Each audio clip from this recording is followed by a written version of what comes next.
Oh man, I broke the head. Oh man, I stripped the screw. Because this thing's actually built to grab round objects, if you didn't know that. And then if you've ever had a stripped screw or bolt, then this video is for you. We're gonna show you how to use it in ways you never thought imaginable.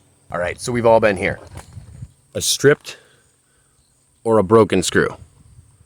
It's actually a precision tool for dozens of other jobs that you probably didn't even know. This tip isn't for your impact driver, so let's take that thing and put it aside. But it is for your regular driver or your torque driver. But I'm gonna go ahead and use a regular driver. We've all been there, right? A broken bolt or screw or a stripped screw head. How are we gonna get it out? Are we gonna take 10 minutes grabbing pliers and trying to get this thing out? No, that's a beginner mistake. A pro knows that his answer is right here in his hands. What we're gonna do is we're gonna just take this chuck, we're gonna open it up all the way, and we're gonna place that chuck right over top of here. This chuck is actually built to grab round objects just like that, like you use on your drill bits all the time. So, we're gonna put it on here, just like this. We're gonna tighten it up until it grabs it. We're gonna snug that thing down, and then we're just gonna reverse that screw right back out of there, right so we can go like that. And it was that easy. Now let's see if we can do it with the broken bolt head.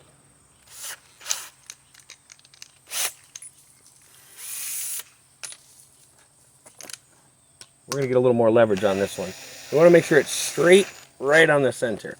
And really tighten this thing down. And sometimes when I'm working with a broken bolt head, I have to work it a little bit. And if I go in and then out, sometimes it works a lot easier for me. Just like that. Now the second thing you might say, well, that's not really a drill thing, or that's more common, but a lot of people might not know it. So if you take a little thing like this, it's rather cheap to buy. It's a mixer.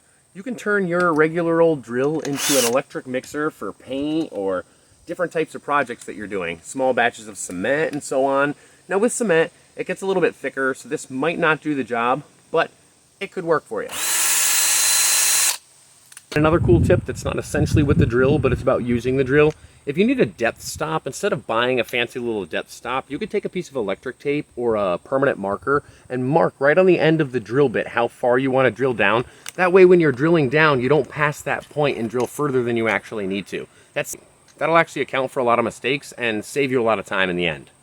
One more little thing is when you can't find your ratchet, this works as a great makeshift ratchet. If you just get the socket adapter for it, I've used it a million times on different projects, just an FYI.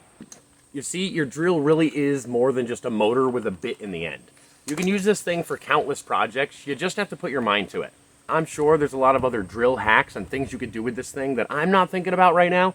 Throw those in the comments so we can explore them. At the end of the day, a drill is a complex tool that can solve most problems on just about any job site. Knowing these tips is how you're going to get the job done a little more efficient and save yourself stress in the process. And if you guys like these quick drill hacks, make sure you guys hit the like, subscribe, and notification bell so that you can see when our next video is coming out. Boop, you are alive.